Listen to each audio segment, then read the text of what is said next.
चंद्र के साथ राहु या केतु है, या चंद्र के साथ शनि है, या मंगल के साथ राहु है। अब मंगल के साथ अगर राहु है तो ये पक्की बात है कि भाई है नहीं है एक बराबर हो जाता है। ऐसे ही जो है जिनके साथ भी ये पापी ग्रह लग जाते हैं वो ग्रह ऐसे हो जाते हैं कि वो है नहीं है एक बराबर है। लेकिन आप ये सोचो कि अगर मान लो आज सूर्य को ग्रहण लगा है तो आप ये देखो कि वो ग्रहण जो लगता है बहुत कम समय के लिए लगता है, उसके बाद फिर सूर्य निखरता है। तो ऐसे ही आप जब ये लाल किताब के उपाय करते हैं तो जो अगर आपकी कुंडली में ग्रहण वाली कुंडली है तो उपायों के जरिए उसका जो दोष है वो माइनस हो जाता है, ताकि आपका नजरिया माता पिता के साथ सही रहे, कहीं आप लेट डाउन ना हो जाए, या औलाद या खुद माता पिता, क्योंकि औलाद ही से जो है विस्तार होता है परिवार का। और जब माता पिता को अगर ये मालूम पड़ जाए कि ये बच्चा जो है गलत रास्ते पे चल रहा है, इसके गलत नशे पे चल रहा है, तो ये बातें जो है इसको रोकेगा कौन? क्योंकि माता पिता की प्रेजेंस में तो कोई नहीं करता, कोई भी करेगा तो एक इन लोगों की एब्सेंट में करता है, जो भी अगर कोई गलत रास्ता अपनाता है। अब वो गलत रास्ते को कैसे रोका जाए और माता पिता अपने आप में अपने बच्चे को कैसे प्रोटेक्ट समझे कि हमारे बच्चे प्रोटेक्ट है, कि ये गलत काम नहीं कर सकते।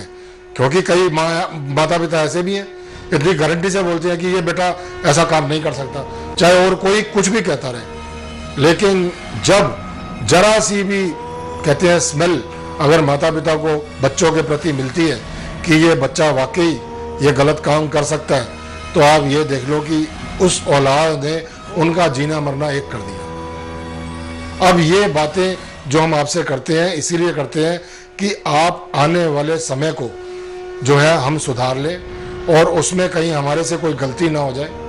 और ये उपाय आपको जो बार बार मैं कहता हूँ कि कहीं पर भी आप अपनी औलाद में कमी समझें, आप अपने में कमी समझें, तो आपको तुरंत ये वेबसाइट मेरी आपको लॉग इन करनी पड़ेगी और उसमें अपना time date of birth enter करना पड़ेगा, या नहीं तो मेरे को आपको फ़ोन करना पड़ेगा। ये जो बातें आपको क्यों हो रही हैं, किस लिए हो रही हैं, आप अपनी ज़िंदगी में क्यों खता खा रहे हैं, ये सारी बातें और सारा खुलासा उपायों के जरिए आपको हम उसमें इतनी ज़िंदगी तब्दील हो जाती है कि इंसान कहते हैं एक शीशे की तरह चमकने लगता है। तो कौन इंसान ये नहीं चाहता कि हम जो है अच्छे से अच्छे बने रहें अपने परिवार में, आस पड़ोस में और पूरे संसार में। हर इंसान चाहता है, लेकिन उसकी ग्रह चाल उसको घेर लेती है। अब वो जब घेर लेती है तो यही एक रास्ता है लाल किताब का कि आप अपने उपाय करें। और जहाँ तक पढ़ मैं आपको अभी भी बता रहा हूँ कि ये नकली पत्थरों की तरफ मत जाएं, और जो ये बार बार जो कहते हैं कि हम ये रुद्राक्ष सिद्ध करके बेच रहे हैं, ये कर रहे हैं, भगवान की चीज़ों को सिद्ध करके बेच रहे हैं, इनमें कुछ नहीं रखा हुआ। क्योंकि आपको तो वो काम करना है जिससे आपके मुंह में और आपके बच्चों के मुंह में निवाला जाए।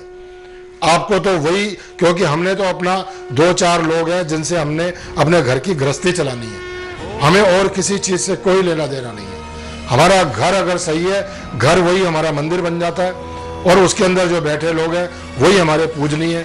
और जब हम उनकी पूजा करने लग जाते हैं, आदमी का जो है पूरा एक कहते हैं कि इंसान की एक पारी वो एक जो है क्लियर हो जाती है कि अब जो है वो सही रास्ते, उसका परिवार भी चलता है, घर का मुखिया भी चलता है, और उस मुखिया की जो पत्नी साथ में जो बच्चों की माँ है, पूरा परिवार जब इकट्ठा होकर ये उपाय करता है तो उसमें एक खुशबू एक अलग सी नजर आती है। जब कहते हैं कि एक जरा सी गलती अगर मान लो इंसान करता है तो पूरी दुनिया उंगली उठाती है। तो अगर पूरा परिवार अगर ये उपाय करेगा तो क्या पूरा संसार देखेगा नहीं कि इनमें, इस परिवार में इतनी तब्दीली क्यों आ गई? इसमें कोई ना कोई तो बात है। तो जब ये जो चमक है, ये जो रूहानी ताकत है, ये लाल किताब ही आपको दे सकती है और इसी से ही आपका सुधारता होगा। और अगली बार हम फिर मुलाकात करेंगे। नमस्कार।